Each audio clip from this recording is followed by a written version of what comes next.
ఏపీలో కూటమి సీట్లు ఓ కొలిక్కి వచ్చినట్లు కనిపిస్తుంది. టీడీపీ, జనసేన పార్టీలు తమ అభ్యర్థులను ప్రకటించగా బీజేపీ నుంచి ఒక్క పేరును కూడా ప్రకటించింది లేదు. కొన్ని నియోజకవర్గాల్లో నేతల మధ్య పోరు ఎక్కువగా ఉండడంతో టికెట్ ఎవరికి దక్కుతుందో అనే ఉత్కంఠ అన్ని పార్టీ నాయకుల్లోని కనిపించింది.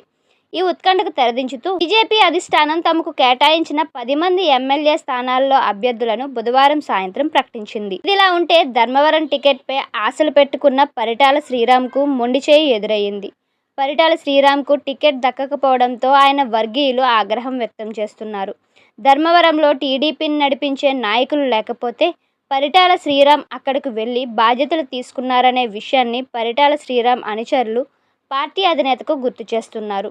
పరిటాల శ్రీరామ్ వచ్చిన తరువాతే ధర్మవరంలో పార్టీ పరిస్థితులు మారాయని, పార్టీని గాడిలో పెట్టడమే కాకుండా అధికార పార్టీ ఎమ్మెల్యే కేతిరెడ్డి వెంకట్రామరెడ్డిపై ఎన్నో పోరాటాలు చేసి పార్టీని బలోపేతం చేశారని టీడీపీ కార్యకర్తలు చెబుతున్నారు. తీరా ఇప్పుడు ఎన్నికలు వచ్చేసరికి టికెట్ వేరే వ్యక్తికి కేటాయించడాన్ని పరిటాల శ్రీరామ్ అనుచరులు తప్పుపడుతున్నారు. పార్టీ అధినేత చంద్రబాబు తీరుపై టీడీపీ కార్యకర్తలు ఆగ్రహం వ్యక్తం చేస్తున్నారు. 2019 ఎన్నికల్లో ఓడిపోయిన పరిటాల శ్రీరామ్కు ఈ ఎన్నికలు చాలా కీలకం. పరిటాల రవి తనయుడిగా పొలిటికల్ ఎంట్రీ ఇచ్చిన తొలి ఎన్నికల్లోనే ఆయన ఓడిపోయారు. ఇప్పుడు ఏకంగా ఎన్నికల్లో పోటీ చేసే అవకాశం లేకపోవడంతో ఆయన రాజకీయ జీవితం ఇక్కడితో ఆగిపోయినట్టేనా అని నియోజకవర్గ ప్రజలు చర్చించుకుంటున్నారు.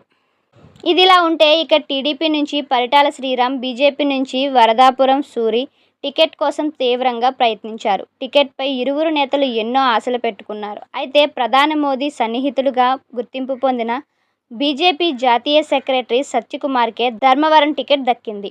సత్యకుమార్ 34 ఏళ్ల నుంచి బీజేపీలో కొనసాగుతున్నారు. మోదీ, అమిత్ షా సన్నిహితుడిగా దేశ రాజకీయాల్లో కీలక పాత్ర పోషిస్తున్నారు.